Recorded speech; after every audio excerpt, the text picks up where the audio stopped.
ভাৰতীয় জনতা পাৰ্টিৰ জিলা সভাপতি উজ্জ্বল কান্তি ৰয় ডাঙৰীয়া,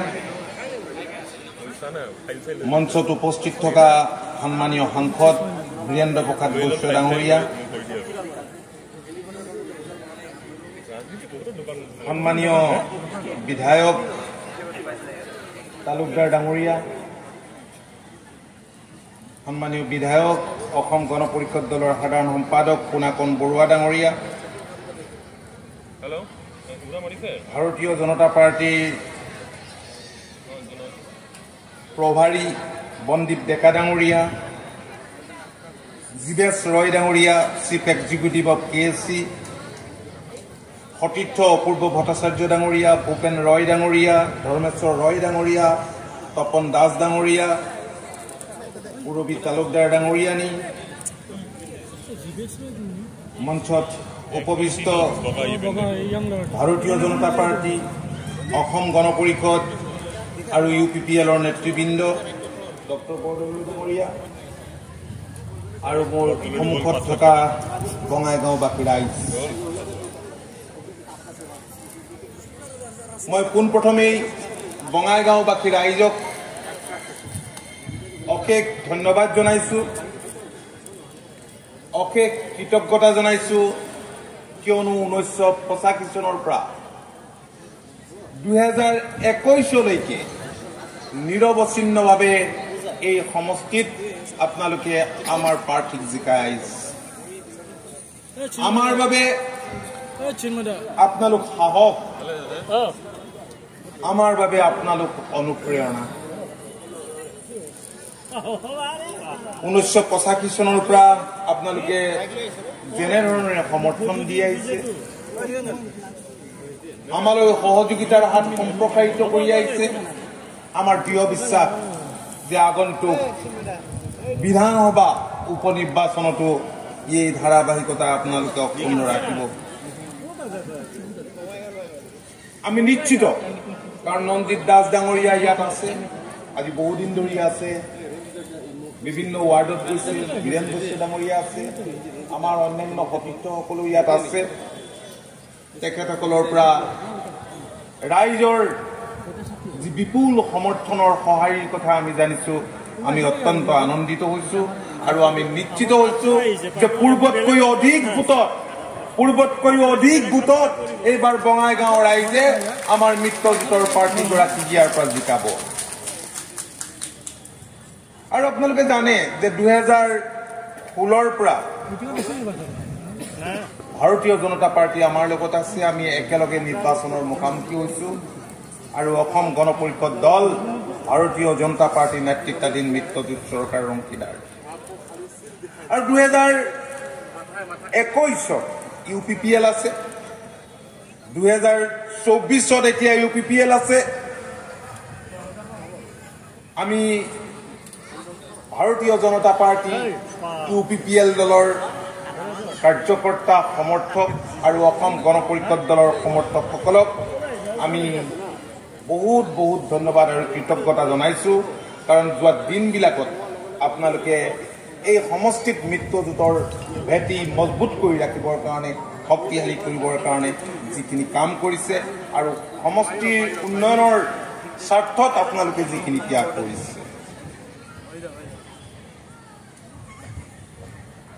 85 চনৰ পৰাই এই সমষ্টিটো অগপৰ দুৰ্গ আছিল আৰু এতিয়া আজিৰ দিনত এই সমষ্টিটো মিত্ৰজোঁটৰ শক্তিশালী দুৰ্গ।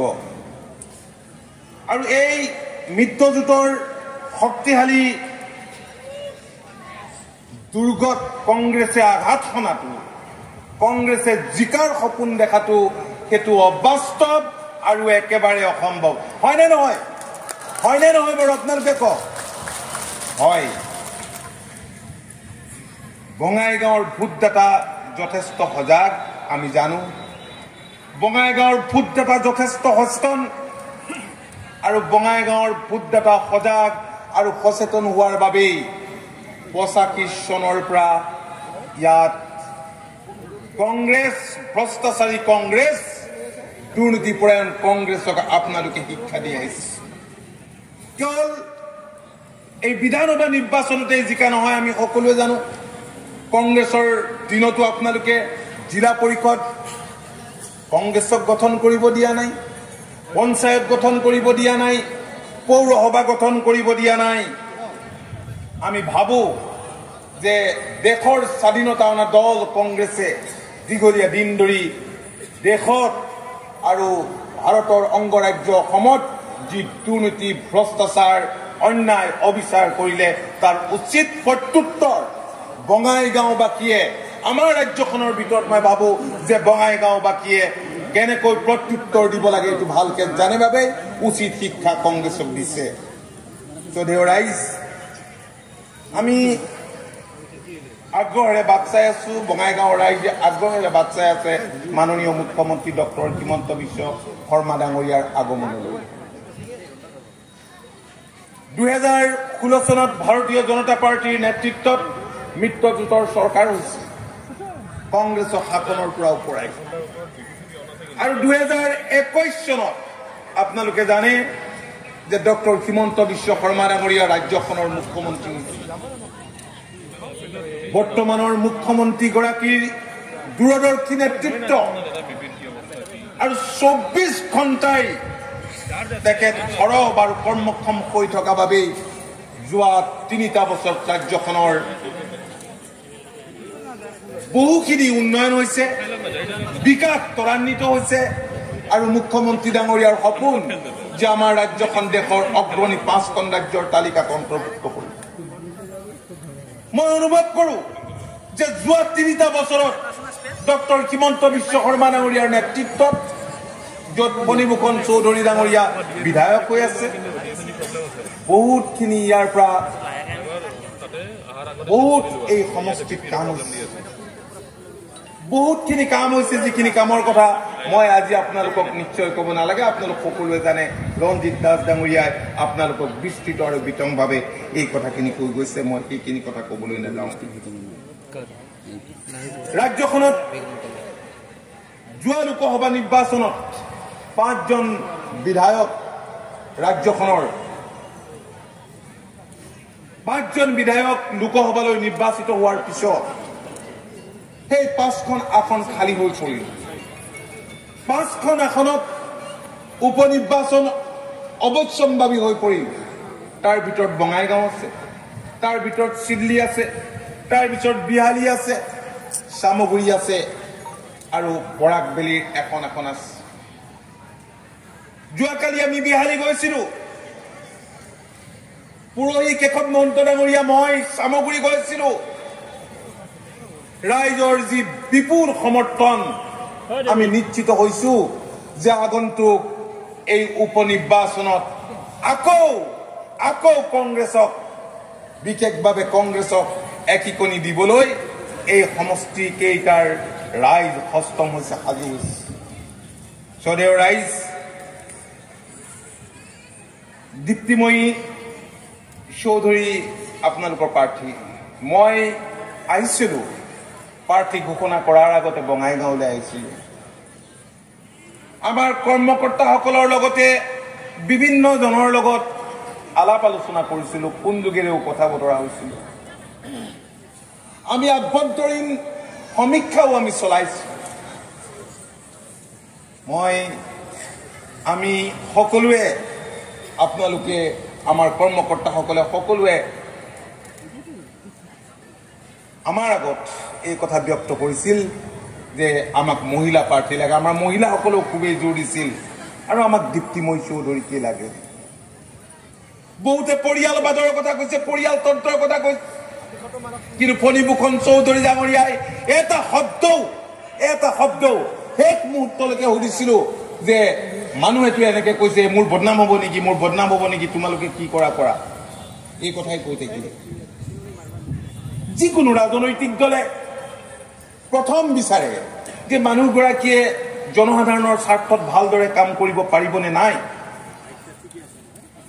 কমিটেড হয়নে নহয় প্ৰতিশ্ৰুতি সম্পন্ন হয়নে নহয় সমস্যাৰ বিষয়ে জানে নে নাই আৰু আটাইতকৈ মূল ক্ৰাইটেৰিয়াটো হৈছে উইনিং পচিবিলিটি কাৰ আছে এইটো নিশ্চিতভাৱে চাই। আৰু মই ভাবো যে প্ৰাৰ্থিত্ব পোৱাৰ পিছত সেইবাবেই দীপ্তিময়ী চৌধুৰী ডাঙৰীয়া নিয়ে। মই ভাবো যে ফণীভূষণ চৌধুৰী ডাঙৰীয়াতকৈ বেছি সমৰ্থন লাভ কৰিছে, কাৰণ অষ্টমবাৰৰ বাবে ফণীভূষণ চৌধুৰী বঙাইগাঁৱৰ পৰা জিকি যোৱাৰ আঁৰত দীপ্তিময়ী চৌধুৰীৰো যথেষ্ট অৰিহণা আছিল। এগৰাকী সৰ্বৰহী মহিলা, এগৰাকী প্ৰতিশ্ৰুতি সম্পন্ন মহিলা। যেতিয়া আমি তেখেতৰ ঘৰত সোমাওঁ, মই ভাত খাবলৈ সোমাওঁ, অন্য কথা বতৰা ফণীদাৰ লগতো ইমান কথা বতৰা নহয়। বৌৰ লগত কথা বতৰা পাতিলে খোৱা বোৱাৰ লগতে কিন্তু তেওঁ সমষ্টিৰ সমস্যাৰ কথাও কয়, ৰাইজৰ মনৰ কথা কয়। ইয়াত বিভিন্ন জাতি জনগোষ্ঠীৰ লোকে বসবাস কৰে, এই জাতি জনগোষ্ঠীৰ মিলনৰ কথা কয়, সমন্বয়ৰ কথা কয়, সমস্যাৰ কথা কয়। আৰু তেতিয়াই মই বুজিছিলোঁ, কিন্তু ভবা নাছিলোঁ এটা সময়ত দলে প্ৰাৰ্থিত্ব দিব লাগিব বুলি। তে একেট মানুহগৰাকী দেখোন কমিটেড, ফণীদাতকৈ কম নহয়। গতিকে আপোনালোকে এগৰাকী যোগ্য মহিলাক আপোনালোকৰ মাজত পাইছে, যি সকলোৱে তেখেতক মনৰ কথা, সমস্যাৰ কথা খোলা খুলিকৈ ক'ব পাৰিব। আৰু আমাৰ বিশ্বাস আপোনালোকক সবলভাৱে নেতৃত্ব দিবলৈ সক্ষম হ'ব। শ্ৰদ্ধেয় ৰাইজ, মই আজি সংবাদ মাধ্যমত দেখিলোঁ, বিশেষকৈ পেপাৰবিলাকত ওলাইছে, টিভি চাবলৈ সময়ো নাই। এইকেইদিন ভূপেন বৰা মোটামুটি, ভূপেন বৰাকতো বিহালীৰ পৰা অলপ খেদি পঠোৱাৰ নিচিনাই হৈছে, এইফালে অলপ বেছিকৈ ঘূৰা পকা কৰি আছে। দেৱব্ৰত সত্যাও ঘূৰা পকা কৰি আছে। আৰু কাৰ্য মানে আমাক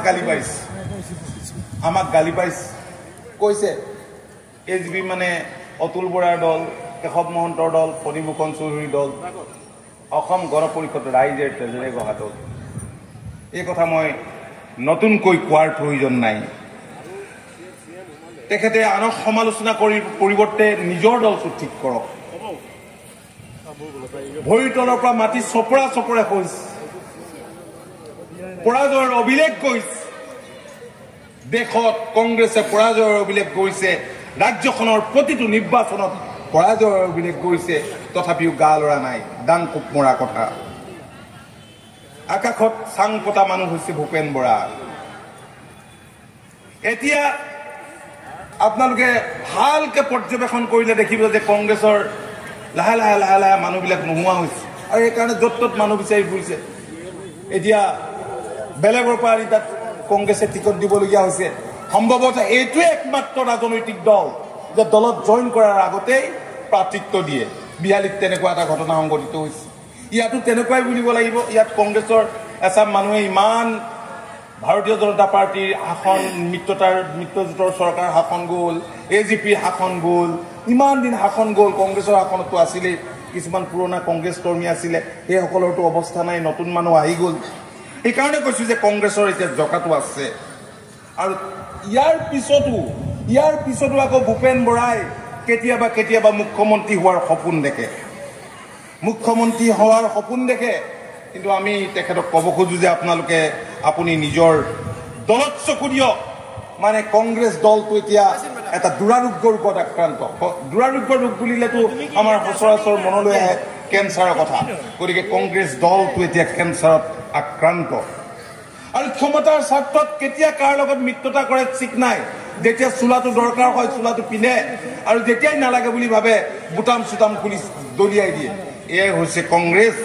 এতিয়া আমি কংগ্ৰেছক সমালোচনা কৰিব নালাগে, কাৰণ যিসকলৰ লগত সিদিনালৈকে হোটেলত চাহ খাইছিল, ভাত খাইছিল, একেলগে দাংকোপ মৰা কথা কৈছিল, কেনেকৈ কাক শিকাব, পৰাজিত কৰিব, এইবোৰ কথা কৈছিল, এতিয়া সেইসকলেই তেওঁলোকৰ বিৰুদ্ধে যিখিনি ক'ব লাগে কৈ আছে। কংগ্ৰেছ এতিয়া দিশহাৰা হৈছে। গতিকে আমি ভাবোঁ যে আমাৰ AGPৰ যিসকল সমৰ্থক আছে, BJPৰ সমৰ্থক আছে, UPPLৰ সমৰ্থক আছে, এইসকলে তেখেতসকলৰ বিষয়ে কোনো ক'বলৈ প্ৰয়োজন নাই। ৰাইজে বুজি পাইছে, ৰাইজে উচিত শিক্ষা তেওঁলোকক দিব। শ্ৰদ্ধেয় ৰাইজ, দেশত নৰেন্দ্ৰ মোদী ডাঙৰীয়াৰ নেতৃত্বত NDAৰ চৰকাৰ আছে, আৰু এই চৰকাৰখনে সমগ্ৰ দেশৰ অন্য ৰাজ্যৰ লগতে অসমৰ কাৰণে উত্তৰ পূৰ্বাঞ্চলৰ কাৰণে যোৱা দিনবিলাকত যিখিনি কৰিছে স্বাধীনতাৰ পিছত দীঘলীয়া দিন শাসনত থকা কংগ্ৰেছে যদি তেনেধৰণে কাম কৰিলেহেঁতেন তেতিয়াহ'লে আমাৰ ৰাজ্যখন বহুত আগুৱাই গ'লহেঁতেন। আজি আমি স্পীডত দৌৰিবলগীয়া আছে। ক্ষিপ্ৰতাৰে উন্নয়নৰ কাম কাজবোৰত মাননীয় মুখ্যমন্ত্ৰীয়ে চকু দিবলগীয়া হৈছে। সেইকাৰণে MLA মন্ত্ৰীৰো কাম বাঢ়িছে, শাসকীয় দলৰ কৰ্মীৰো কাম বাঢ়িছে, সকলোৰে কাম বাঢ়িছে, ৰাইজৰো কাম বাঢ়িছে, বিষয়া কৰ্মচাৰীৰো কাম বাঢ়িছে। আমাৰ বিশ্বাস যে অনাগত দিনত ৰাইজে এই সকলোবোৰ কথা, চৰকাৰৰ সদিচ্ছাৰ কথা, মাননীয় মুখ্যমন্ত্ৰীৰ প্ৰবল ৰাজনৈতিক ইচ্ছাৰ কথা, জনসাধাৰণৰ প্ৰতি দায়বদ্ধতাৰে কাম কৰাৰ কথা নিশ্চয় ভালকে পৰ্যবেক্ষণ কৰিছে আৰু সেইবাবেই অনাগত দিনত আমালৈ সহযোগিতাৰ হাত সম্প্ৰসাৰিত কৰিব। শ্ৰদ্ধেয় ৰাইজ, মই দীঘলীয়াকৈ ক'ব বিচৰা নাই। আপোনালোক আটাইয়ে মই উল্লেখ কৰি গৈছো যে আপোনালোক সজাগ, আপোনালোক ৰাজনৈতিকভাৱে বেছ সচেতন। ইয়াত বিভিন্ন জাতি জনগোষ্ঠীৰ লোক আছে, কোচ ৰাজবংশীৰ লোক যথেষ্ট আছে, অন্যান্য জাতি জনগোষ্ঠীৰ আছে। আৰু আপোনালোকে জানে যে আমি পিছপৰা জাতি জনগোষ্ঠীসমূহক আগুৱাই আনি সমাজত সমতা স্থাপন কৰাৰ কাৰণে অহৰ্নিশে চেষ্টা কৰি আছো মাননীয় মুখ্যমন্ত্ৰী ডাঙৰীয়াৰ নেতৃত্বত। আজি কোচ ৰাজবংশীয়ে বোলক, আজি উজনি অসমৰ আহোম, চুতীয়া, মৰাণ, মটকেই বোলক, চাহ জনগোষ্ঠীৰ লোকেই বোলক, এই পিছপৰা জাতি জনগোষ্ঠী কেইটাৰ যিখিনি ক্ষোভ, এই ক্ষোভৰ উমান আমি পাইছো। তেওঁলোকৰ সমস্যা, তেওঁলোকৰ দাবী সম্পৰ্কে চৰকাৰ অৱগত, মাননীয় মুখ্যমন্ত্ৰীও অৱগত। আৰু সেইকাৰণেই এই পিছপৰা জাতি জনগোষ্ঠীক আগুৱাই আনি সমাজত কেনেকৈ সমতা স্থাপন কৰাৰ পৰিৱেশ ৰচনা কৰিব পাৰি তাৰ কাৰণে অহৰ্নিশে চেষ্টা চলাইছে। ইয়াত বংগভাষীৰ লোক আছে, হিন্দী ভাষীৰ লোক আছে, বিভিন্ন ধৰ্মাৱলম্বী লোক আছে, বড়ো জনগোষ্ঠীৰ লোক আছে। আৰু আমি অত্যন্ত আনন্দিত হৈছো প্ৰমোদ বড়ো ডাঙৰীয়াৰ ভাষ্যত তেখেতে কৈ গ'ল যে 80% কওঁতে 80% কৰিছে, মোৰ আগত কথা পাতোঁতে কৈছে যে আমি 90%ই আমি পাম বুলি আশা কৰিছোঁ ইয়াত যিমান বড়ো ভোটাৰ আছে। কাৰণ সেই অঞ্চলত ইউ পি পি এলে যথেষ্টখিনি কাম কৰিছে, ৰাইজৰ লগত আছে। আৰু এতিয়া শেহতীয়াভাৱে আজি ভাৰতীয় জনতা পাৰ্টী AJPৰ কৰ্মকৰ্তাসকলো ৰাইজৰ মাজত সোমাই পৰিছে, 80% আমি ভোট পাম। গতিকে আমি সকলো শ্ৰেণীৰ জনসাধাৰণৰ আমি নিশ্চয় আমি সহযোগিতা পাম। চৰকাৰৰ পৰা জনসাধাৰণে কি বিচাৰে? উন্নয়ন বিচাৰে। চৰকাৰৰ পৰা উন্নয়ন বিচাৰে আৰু উন্নয়নৰ স্বাৰ্থতেই, বিকাশৰ স্বাৰ্থতেই আমি ভাবোঁ যে এই বাই ইলেকশ্যন বুলি নহয়, সন্মুখত যি 26ৰ নিৰ্বাচন আছে সেই নিৰ্বাচনতো আমাক ৰাইজে একেই সঁহাৰি দিব। যোৱা লোকসভা নিৰ্বাচন হৈ গ'ল। এই লোকসভা নিৰ্বাচনত আমি ফণীভূষণ চৌধুৰী ডাঙৰীয়াকেই আমি প্ৰাৰ্থী কৰিবলগীয়া হ'ল। সকলো ৰাইজৰ আহ্বানৰ প্ৰতি সঁহাৰি জনাই অৱশেষত তেখেতেও সন্মতি দিলে। কিন্তু তেখেতে এই কথাটোত খুবেই গুৰুত্ব দিছিল যে বঙাইগাঁৱৰ মানুহে মোক অষ্টমবাৰৰ বাবে নিৰ্বাচিত কৰিছে, মই ইয়াৰ পৰা নাযাওঁ। কিন্তু দলৰ অনুৰোধ ৰক্ষা কৰি পেলাই তেখেতে নিৰ্বাচনত প্ৰতিদ্বন্দ্বিতা কৰিলে। ভাৰতীয় জনতা পাৰ্টি UPPLৰ কৰ্মকৰ্তাই AJPৰ কৰ্মকৰ্তাসকলৰ লগতে উপৰ্যুপৰি তেখেতক লোকসভালৈ পঠিয়াবৰ কাৰণে যিখিনি কষ্ট কৰিব লাগিলে কৰিলে। ৰাইজেও, সকলো শ্ৰেণীৰ ৰাইজে উদান দিলে, সহায়ৰ হাত আগবঢ়ালে আৰু সেইবাবে বিপুল ভোটত তেখেত লোকসভালৈ গ'ল।